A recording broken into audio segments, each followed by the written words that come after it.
is John Cena's wish list. John Cena's, it's him writing the last chapter.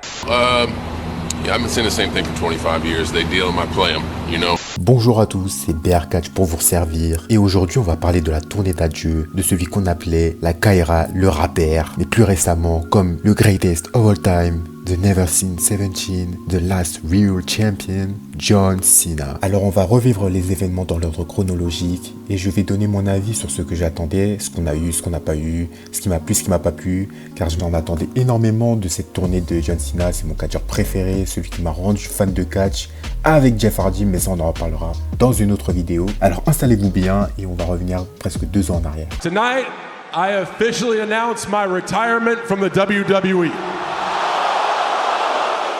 Alors quand John Cena monte sur le ring lors du Money in the Bank 2024 pour annoncer sa tournée d'adieu, évidemment j'ai été bouleversé lorsque j'ai vu le slogan Last Time Is Now. Je refusais d'y croire. Cena c'est un des tontons de l'époque Catch Attack sur NT1. J'ai vraiment grandi avec lui, je l'ai presque plus vu que certains membres de ma famille. Alors quand il a prononcé ces mots, j'ai quasiment failli lâcher une larme. Sur le coup j'ai eu très peur parce que je me suis dit, là maintenant? Mais non en fait, il annonce que il y aura une année complète de tournée d'adieu de janvier 2025 à décembre 2025, que le Royal Rumble 2025 sera le dernier de John Cena, que le WrestleMania 41 à Las Vegas sera le dernier de John Cena. J'y étais, mais j'en parlerai dans une autre vidéo, qui pourra dire au revoir à travers le monde, que if you want some, come get some. Il nous a donné rendez-vous lors du premier Raw sur Netflix le 5 janvier 2025.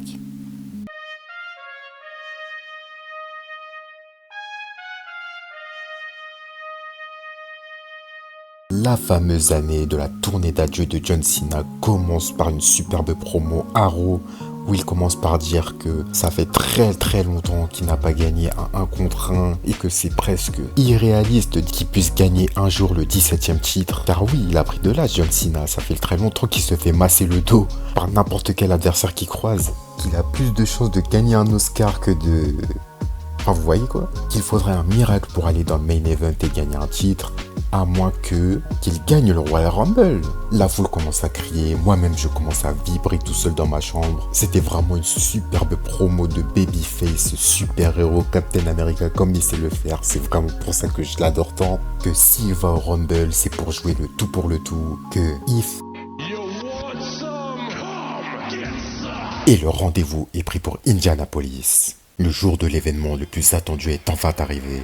Indy fait son entrée à son tour. Petite élimination pour notre vieux père afin de s'échauffer, avant de faire un face-à-face qui va rester dans nos mémoires pour le restant de nos vies. En effet, le face-à-face tant attendu entre Roman Reigns et John Cena a enfin lieu, mais n'a pas le temps d'aboutir à quelque chose. Que CM Punk, le meilleur ennemi de John Cena, fait son entrée, suivi de Seth Rollins. Nous donnons ainsi l'un des moments les plus marquants de l'histoire de la promotion. J'en revenais tellement pas de vivre ça en direct. À ce moment-là, le Rumble, il était vraiment parfait, il était fabuleux du début jusqu'à la fin. Enfin, jusqu'à la fin. Pas tout à fait. En effet, après que tous les favoris se soient fait éliminer, la victoire semblait promise pour le leader de la C-Nation. Au bout d'un suspense interminable, Jey Uso parvient à pousser John Cena à l'extérieur du ring. Les 2 pieds touchent le sol, stupéfaction dans toute la salle. Jey Uso a gagné, John Cena a perdu. Énorme surprise et énorme déception pour ma part, j'étais énormément déçu. Le Rumble il était pour nous. Pour moi faire gagner Jey Uso c'était une erreur. Pourquoi? Parce que c'était un des Rumble les plus hype de tous les temps. Ça faisait longtemps qu'on n'avait pas vu autant de stars dans un Rumble. Ils avaient tous fait des promos exceptionnels pour nous hype. Je pense à Punk, je pense à Rollins, je pense à Cena. Bon Reigns lui il avait envoyé son messager. Mais rien qu'avec son tweet là, je me suis dit quand j'avais vu ça, non en fait c'est lui qui doit gagner. Voilà quoi, ils avaient tous fait des meilleurs promo que Jey Uso. Il y avait tellement de très bons vainqueurs possibles et ils ont quand même réussi à se tromper parce que pour moi ils se sont trompés très clairement. Et Jey Uso il était clairement pas prêt pour assumer un tel rôle, assumer un tel poids sur ses épaules. Extrêmement choqué, je me souviens j'en avais parlé avec un pote de classe dès le matin vu qu'on avait fait nuit blanche et on était outré de cette victoire de Jey Uso, franchement. Bref, pas le temps pour se lamenter. Quelques minutes après sa défaite, John Cena se présente en post-press conférence pour annoncer sa participation d'office à l'Elimination Chamber, sa dernière chance pour participer au main event de WrestleMania. Il estime qu'après plus de 20 ans de loyauté et de service rendu à la compagnie, il mérite d'avoir ce passe-droit et que c'est meilleur pour le business que John Cena main event le WrestleMania, chose qu'il n'avait pas fait depuis 2013. Alors sur le coup, sur cette déclaration, j'ai pas été trop choqué par ses paroles. Cena, il a été présent à toutes les dates pendant des années, il s'en est jamais plaint, même si c'est un peu facile scénaristiquement de ne pas le faire apparaître durant ce mois avant le Chamber. Je me suis dit, bon, c'est Cena quand même, il a le droit, après tant de services rendus. Ok, nous sommes donc à Elimination Chamber, match composé de Drew McIntyre, Damian Priest, Logan Paul, CM Punk, Seth Rollins, John Cena. La dernière chance pour Main Event WrestleMania, Cena est prêt à tout pour gagner, même s'il faut profiter d'une intervention extérieure pour mettre KO son meilleur ennemi, qui est aussi son ami. Mais il y avait un autre enjeu ce soir-là. Cody Rhodes, champion de la WWE, devait répondre à l'appel d'offre de The Rock de devenir son corporate champion. Mais il y avait un prix à payer, vendre son âme au Rock en échange d'une notoriété digne d'une pop star. Pendant que Cena est toujours sur le ring, Cody fait son apparition, rejoint tout de suite par The Rock et Travis Scott. La tension est palpable. Cody s'exprime. Hey Rock! Go fuck yourself!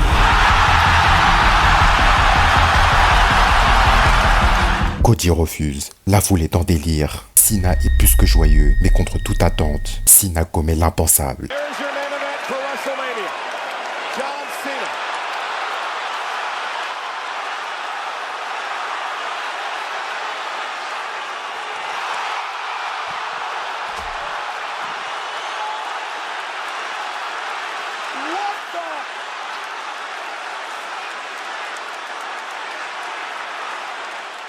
Je me souviens quand j'ai vu ça, j'étais resté immobile pendant plusieurs secondes à regarder et en train d'essayer de comprendre ce qui venait de se passer. Ensuite, quand j'ai compris ce qui s'était passé, j'ai remis la scène, puis je me suis mis à recrier dessus. La mise en scène était tellement parfaite, tellement bien jouée. Le jeu de caméra, les jeux d'acteurs, les visages, tout était parfait. Franchement, s'ils devaient Hilton Cena, ils l'ont fait de la meilleure des manières à ce moment-là. Il faudra attendre quelques semaines pour voir John Cena s'exprimer pour la première fois sur ses actes. Il apparaît sous une bronca historique à Bruxelles et balance. Depuis toutes ces années, j'ai été victime d'une relation abusive et toxique avec vous. Il explique qu'après 20 ans à porter la compagnie, les fans ne lui ont jamais vraiment donné le respect qu'il mérite. Il affirme qu'il a passé sa carrière à tout donner pour la WWE pendant que le public le huait et qu'il n'a plus l'intention de chercher leur approbation. Je me souviens, j'étais sur place à Raw Bruxelles, en train de le huer copieusement, et je m'attendais tous sauf à ça. Au lieu de nous parler de sa vente de son âme, tout ça, c'est à cause des fans, que oui, you people, vous avez été injuste avec moi, toutes ces années. C'était vraiment une promo un peu cliché. En étant sur place, j'étais un peu dans l'euphorie, donc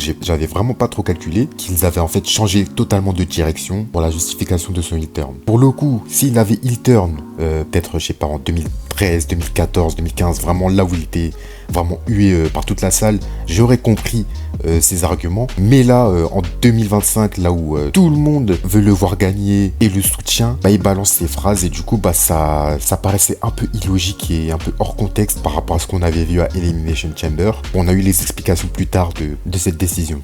I am going to ruin wrestling for every fan, for every wrestler, for everyone.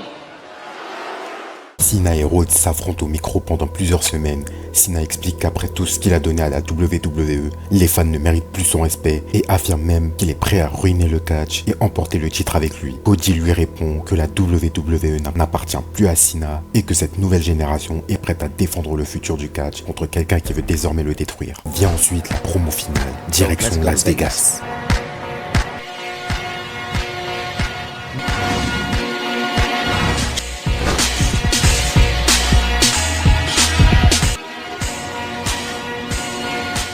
Alors la fameuse promo de Las Vegas, alors déjà j'y étais, il faut savoir que déjà donc toutes les rues de Vegas étaient full remplies de t-shirts John Cena. Las Vegas était pro Cena, il n'y avait pas de débat parce que tout le monde avait fait le voyage pour le voir gagner 17e titre. Et d'ailleurs, quand le show avait commencé et qu'ils montraient les catcheurs à l'écran, comme ils font à chaque début de show, et qu'ils avaient montré Cody, la foule a hué. la foule avait hué de fou. Et donc quand Cody était arrivé sur le ring et qu'il a vu la réaction de la foule, il s'est dit non. Il a rigolé tout seul carrément, il s'est dit non. No way. Je me souviens très bien, ça m'avait tellement marqué, c'était une ambiance incroyable. Lors du dernier SmackDown avant WrestleMania, Cena attaque d'abord Cody au micro en le qualifiant de underwhelming, insinuant qu'il n'a pas le niveau pour être le véritable visage de la WWE et qu'il vit encore dans l'ombre de son héritage familial. Cody ne tarde pas à répondre et lâche plusieurs punchlines très directes. Il dit que si Cena le trouve underwhelming, lui est simplement overrated, qu'il est devenu dépassé et déconnecté de la WWE actuelle. Il se moque même de son physique en disant que son visage font comme de la cire et qu'il est aussi pâle que Sting en 97. Le moment le plus marquant arrive quand Cody lui lance « On est en 2025 et tu ne sais toujours pas catcher ». Le segment se termine physiquement, Cena tente un attitude adjustment, mais Cody parvient à le contrer et lui assène un crossroad, restant debout avec le titre juste avant WrestleMania. Quelle promo les gars, quelle promo. Non, les deux, faut juste applaudir. Hein. La performance des deux, je me souviens toute la salle criait « Oh !» à chaque punchline, c'était incroyable. Et c'est vraiment là que je me suis dit « Non, Cody au micro, c'est quelqu'un ». Parce que franchement, il était vraiment hué de ouf. Et à la fin, ça se criait Cody, Cody, Cody. C'était incroyable. C'est un des meilleurs souvenirs que j'ai de Las Vegas.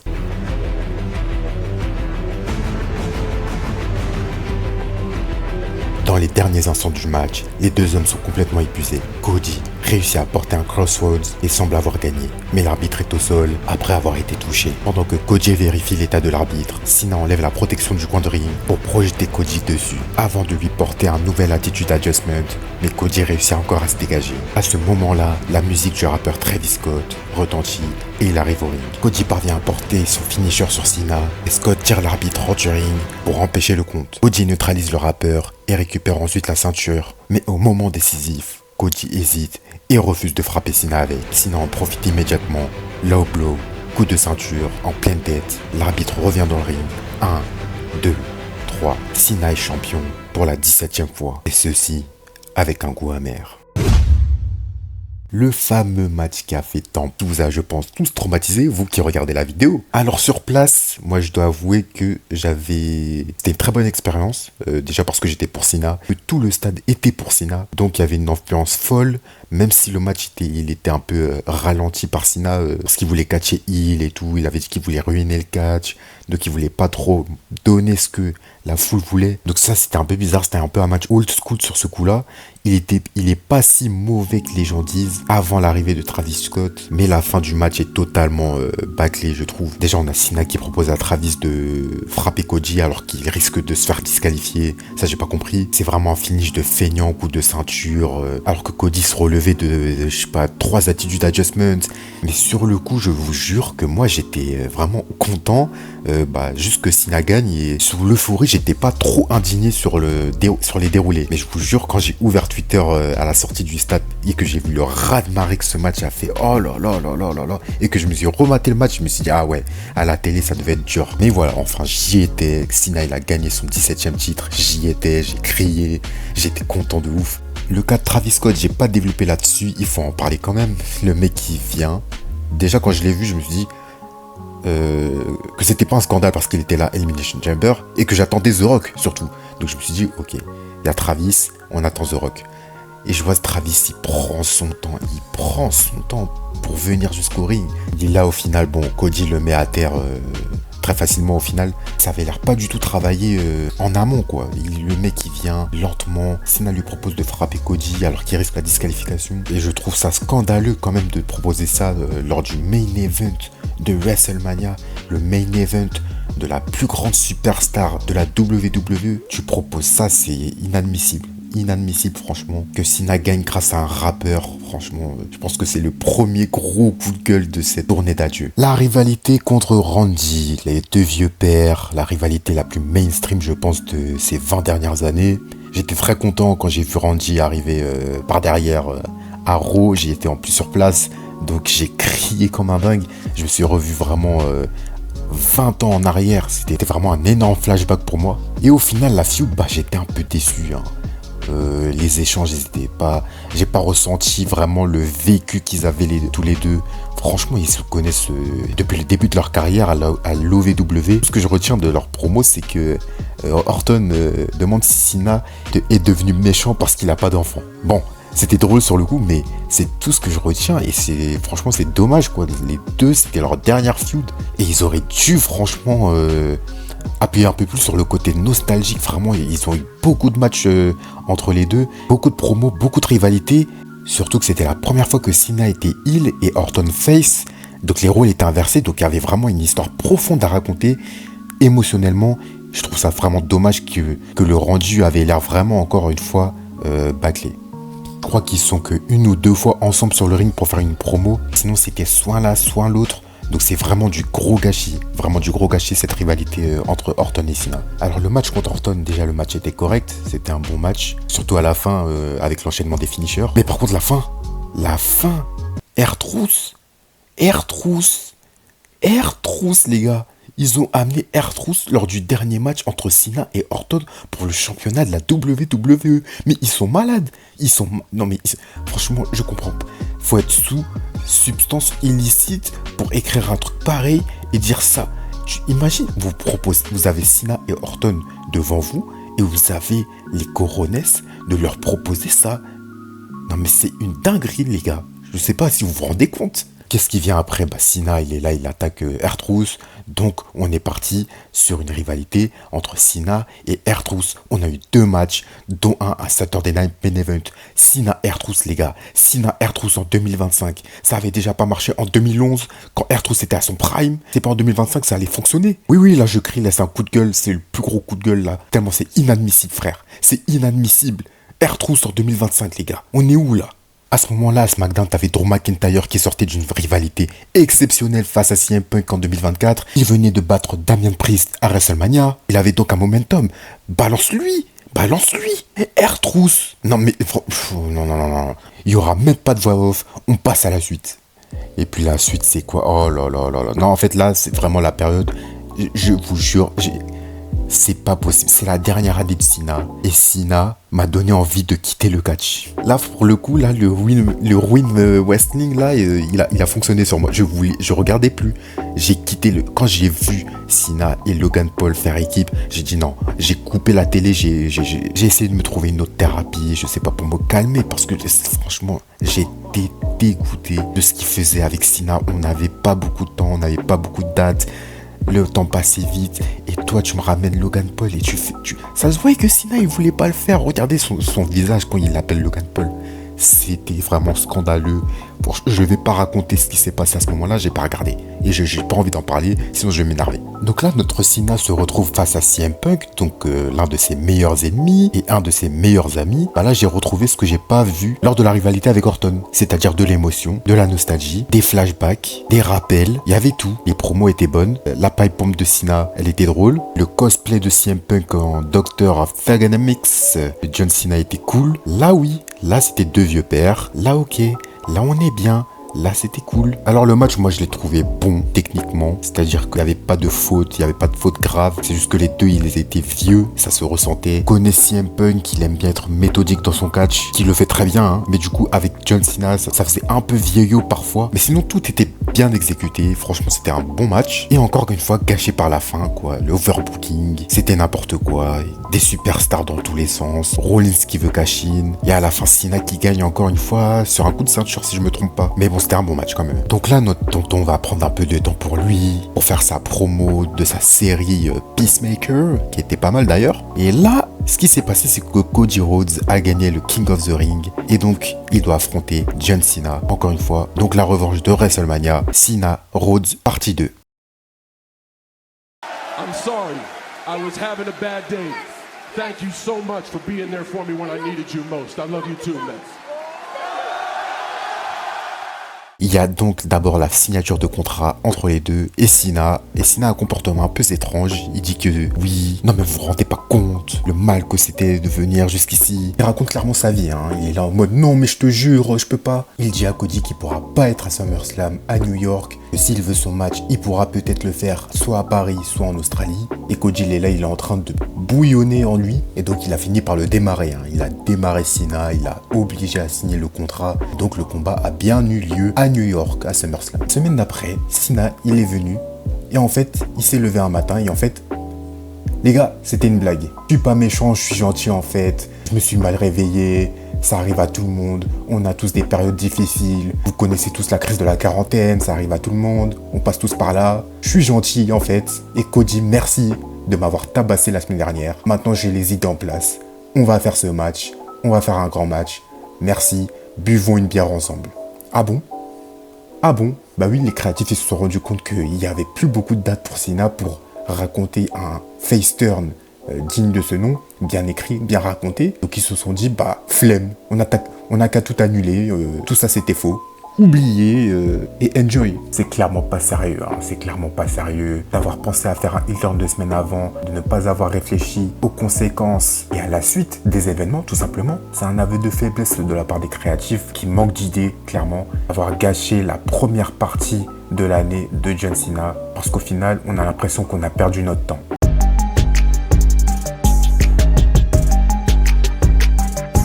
Match, ben, quel chef-d'œuvre. Que dire? Que dire?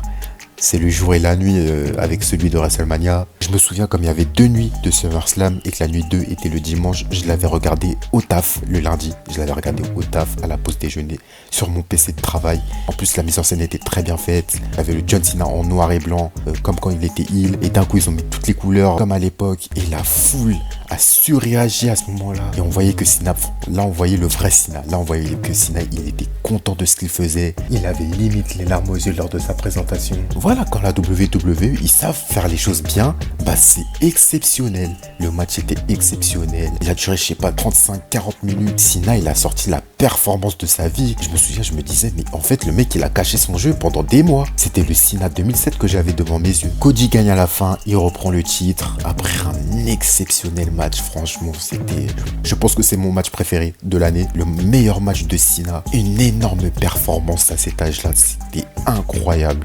Merci. Là j'ai envie de juste dire merci, sauf que il s'est passé quelque chose encore après. Le retour de Lesnar. On n'en avait clairement pas besoin. Je pense que vous êtes tous au courant des affaires extrasportives de Lesnar. Et puis même Cena, il méritait d'avoir son moment après ce match extraordinaire face à Cody Rhodes. Il méritait d'avoir son moment avec le public après ce show. Donc j'ai trouvé ça totalement dégueulasse de ramener Lesnar à ce moment-là. Alors après le match face à Cody Rhodes, quelque chose de fondamental a changé. Et ce quelque chose, c'est le sourire. Le sourire. Et oui, notre tonton sourit enfin. Il a enfin le droit de sourire lors de sa dernière année, car il est redevenu babyface. Il est même impatient de venir en France et de découvrir le meilleur public au monde. Il a une petite rivalité face à Logan Paul qui va devoir affronter à Clash in Paris. J'y étais, c'était magnifique. Il est super bien accueilli à Lyon pour le SmackDown 2 jours avant. Et il va bénéficier de ce qui est peut-être sa meilleure entrée en termes d'accueil à la Défense Arena.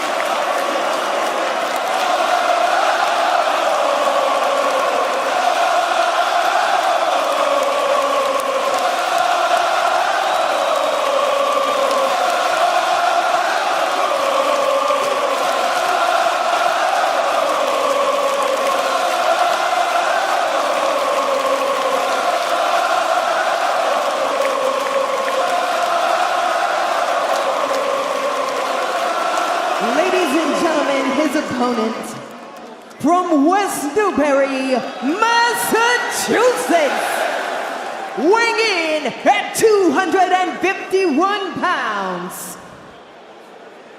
He is the greatest of all time, the never seen 17, celebrating with each and every one of you tonight in Paris, one final time, the last real champion, John Cena.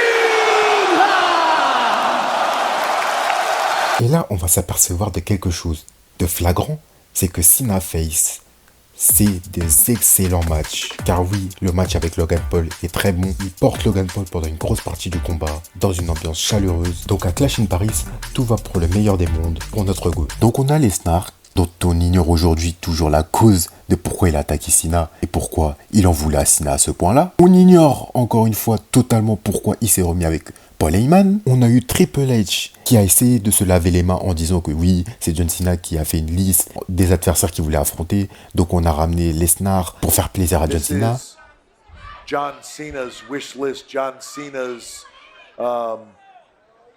It's him writing the last chapter. Cena qui lui en public, je crois 2 jours après, il dit c'est comme d'habitude, il me donne les choses à faire et je le fais en tant que soldat. Yeah, I've been saying the same thing for 25 years. They deal them, I play them, you know. Ils ne se croisent pas, si je me souviens bien, sur le ring avant le match. En plus, il y a Lesnar qui arrête pas de se ridiculiser. Il trouve son pantalon. Il est là, il est essoufflé sur le ring. C'est bizarre. C'est très bizarre. C'était très étrange cette période-là. On arrive à WrestlePalooza pour le premier match diffusé sur ESPN pour un PLE de la WWE. Et la catastrophe. La catastrophe. Ils essayent de refaire une SummerSlam 2014, sauf que ça fonctionne pas parce qu'en 2014, la symbolique, c'était que Super Cena devait mourir, alors que là tu ramènes Cena, c'est sa dernière année, donc le mieux c'est de faire des bons matchs et de donner du plaisir aux gens. Du plaisir qu'il a donné à des enfants lors de son entrée, elle était magnifique cette entrée, et tu me fais ça, tu peux pas me faire ça. Des fois on dirait que la WWE, ils écrivent leur match avec l'IA. Je me souviens à WrestlePalooza, je l'avais pas regardé en direct, je l'avais regardé le lendemain, j'étais dans l'incompréhension total de ce que je venais de voir. Je trouve que c'est vraiment un manque de respect de faire ça à Cena. Il lui restait quelques mois, il lui restait plus beaucoup de dates, que ce soit en weekly et en PLE. Je trouve ça que c'est un manque de respect total de lui faire ça. Et à ce moment-là, il faut savoir que ma théorie du sabotage a commencé à faire surface. Vous avez remarqué qu'il n'y a plus de voix off? Tout simplement parce qu'il n'y a rien à raconter, parce qu'il voulait plus rien raconter. Le parfait exemple, j'allais dire la rivalité, mais il n'y a pas eu de rivalité en fait. C'est le match avec AJ Styles. Cena, il est plus là. Il vient plus. On n'a plus le droit de le voir. Le mec, il part dans 2 mois et on n'a plus le droit de le voir. Donc, ils ont organisé le match sur Twitter. Peut-être c'est Booba et Caris, on sait pas. Le produit WWE contre le produit TNA. La meilleure alchimie qu'on ait pu trouver à la WWE. Des matchs exceptionnels. Ils vont s'affronter et Cena, il vient pas. On le ramène pas. On n'en a pas besoin.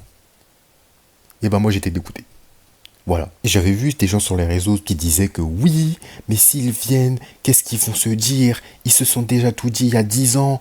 Mais les gars, on est où là? On est où là? Depuis quand, parce qu'on s'est déjà affronté, on n'a plus besoin de venir à la télé? Depuis quand? Ça sort d'où? J'aimerais savoir. Nous arrivons donc au match face à AJ Styles à Perth. En Australie, la salle est remplie de maillots jaunes. On aurait dit le Staples Center lorsque les Lakers jouent. Et les 2 vétérans ont fait les choses bien. Ils ont fait les choses bien. On a Styles qui est venu avec sa tenue traditionnelle lorsqu'il est à la TNA. Et Cena lui a réservé une petite surprise. Donc on sent vraiment complicité entre les deux. Styles est selon moi le meilleur adversaire de sa carrière. Et ils l'ont encore prouvé dans ce match, qui n'a pas déçu, en faisant des callbacks à tous les adversaires qu'ils ont rencontrés durant leur parcours. C'était magnifique. Et Cena parvient à prendre le dessus à la fin, non seulement de ce match, mais aussi par rapport à leur série de matchs, si je me trompe pas. Nous arrivons à la toute fin de la tournée d'adieu, et notre GOAT a tout accompli. Il a remporté tous les titres, sauf le titre intercontinental. Et oui, le titre intercontinental, le seul titre qui lui manque à son palmarès gigantesque. Il affronte donc Dominic Mysterio pour le titre intercontinental. Il parvient à le remporter. Il est donc officiellement Grand Slam Champion et a enfin tout accompli dans sa carrière. Mais au Survivor Series, il va se passer quelque chose. Il va se passer quelque chose de grave et on va le raconter maintenant. Nous sommes en plein match entre Cena et Dominic. Le match est plutôt bien, les mouvements sont bien exécutés, tout va bien à ce moment-là. Et Dominic n'est pas seul, il est accompagné de Raquel Rodriguez et de Roxanne Perez. On a Dominic Mysterio qui fait mine de se blesser à l'extérieur du ring. Et Cena se fait avoir, il se prend une branlée par Raquel Rodriguez et Roxanne Perez. 1m20, oui, John Cena se prend une branlée par Raquel Rodriguez et Roxanne Perez. Dominic se relève, il est tout proche de remporter le match, mais John Cena parvient à se dégager. Et là, le drame. Liv Morgan fait son retour. Encore une femme autour de Dominic Mysterio. Ça fait beaucoup. On a Liv Morgan qui, dans un premier temps, gifle Dominic Mysterio, puis se retournant vers Cena, lui saute dessus. Oui, Cena, marié avec sa femme qui regarde tous ces matchs sur place au premier rang. John Cena marié essaie de nous faire croire qu'il peut se laisser séduire par Liv Morgan, une petite gamine comme ça. Non mais on est où franchement? Le dernier match en pay-per-view, en PLE, comme vous voulez, tu cotes et il le perd à cause de Liv Morgan. Remettons les choses en ordre.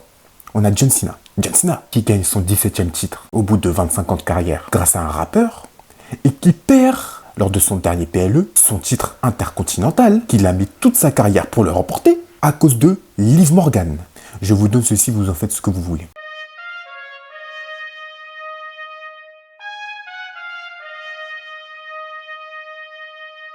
Alors Cena n'ayant plus de date télévisée, il organise donc un tournoi dont le vainqueur fera face à lui lors du Saturday Night Main Event à Washington le 13 décembre. J'ai gravé cette date dans ma mémoire. Bon, le tournoi, pour affronter quand même la plus grande légende de cette discipline, je dois vous avouer que la liste des participants ne volait pas très haut. On aurait plutôt dit un King of the Ring de bas étage dans les années 2010, mais bon, c'est pas grave.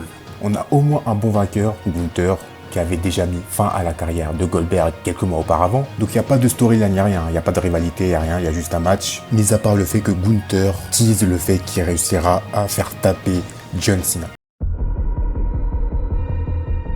L'arène s'assombrit et la musique de Gunther résonne dans la salle. Le ring général avance lentement vers le ring, le regard froid, stoïque, comme si ce combat n'était qu'une simple exécution. Nous sommes au Saturday Night Main Event et John Cena fait la dernière entrée de sa carrière. Le match commence avec une domination très claire de Gunther. Fidèle à son style, il contrôle le rythme, frappe fort et méthodiquement. Et on voit immédiatement que Cena semble plus lent, presque rattrapé par le poids des années. Gunther prend même le temps de provoquer. À plusieurs reprises, il demande à l'arbitre de vérifier si Cena veut abandonner. Persuadé que la fatigue va finir par avoir raison de lui. Mais Cena refuse de lâcher. Porté par le public, il parvient à revenir dans le match et enchaîne ses mouvements iconiques. Les coups de bélier, spin-out, powerbomb et bien sûr son célèbre You Can See Me. Il soulève Gunther et réussit un premier attitude adjustment, puis un deuxième. La foule commence à y croire, mais Gunther parvient encore à se dégager. Cena tente une dernière fois, il regarde la foule, fait son You Can See Me une dernière fois. Attitude adjustment, mais encore une fois, Gunther survit. Et là tout change. Gunther se relève, froid, implacable. Il attaque Cena et verrouille son slipper hold. Cena lutte, essaie de se débattre, tente même de retourner la prise, mais Gunther resserre. Le visage de Cena devient rouge, son corps commence à faiblir. Pendant quelques secondes, il semble sur le point de s'évanouir, mais il résiste encore. Alors Gunther le frappe violemment pour le désorienter et remet immédiatement le slipper hold. Cette fois, Cena n'a plus rien. Il lutte une dernière fois, son corps tremble, l'énergie le quitte peu à peu, un dernier souffle, et finalement, Cena tape.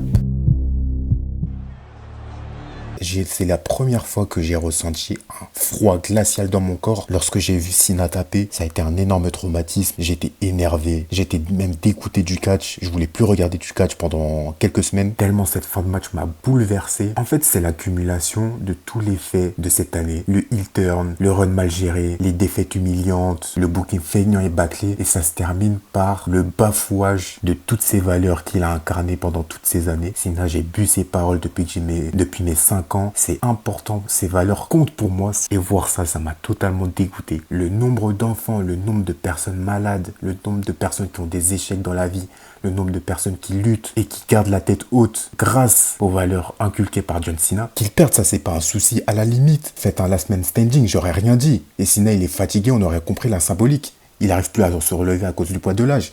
Mais là, le faire taper, moi je ne l'accepte pas. C'est vraiment un manque de respect. Encore une fois, oui, je trouve que c'est un manque de respect, comme le match contre Brock Lesnar, comme la fin de match contre Randy Orton, comme son heel turn qui a été bâclé et mal géré après que The Rock et Travis Scott aient déserté comme Itachi après avoir décimé le clan Uchiwa. C'est pas normal. Cena, il a annoncé sa fin de carrière mi-2024. Ils avaient 6 mois pour préparer, pour écrire quelque chose de profond, avoir une continuité dans l'histoire. Il y avait tellement d'adversaires. On imaginait le voir affronter. Je parle de Bron Breakker, Carmelo Hayes. Les deux, ils sont de Massachusetts. J'aurais bien aimé voir un John Cena contre Carmelo Hayes, Drew McIntyre, Roman Reigns. Et j'en passe. Au lieu de ça, on a eu 2 fois R-Truth, 2 fois Logan Paul, 2 fois Dominic Mysterio. C'est pas sérieux. Franchement, c'est pas sérieux. Et Triple H, vu son ego surdimensionné, il n'aurait jamais accepté un truc pareil s'il avait eu l'occasion de faire une année complète pour sa fin de carrière, il n'aurait jamais accepté ça. Il n'y a qu'à voir ses derniers matchs où il prend à chaque fois le plus long match du show et ses entrées interminables. Le mec se sentait même plus pissé. Et pour moi, c'est clairement un sabotage. C'est clairement un sabotage médiatique organisé. Oui, je le dis clairement, c'est des accusations graves, peut-être de la diffamation, mais je l'assume. Triple H a essayé de saboter la fin de carrière car il ne souhaite pas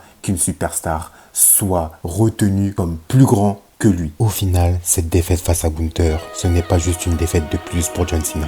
C'est la fin. La fin d'une carrière de plus de 20 ans. La fin d'une époque où Cena était le visage de la WWE. La fin d'un catcheur qui, qu'on l'aime ou non, a porté toute une génération. Parce que pendant des années, Cena a été partout, toujours présent, toujours au sommet, toujours à représenter la compagnie.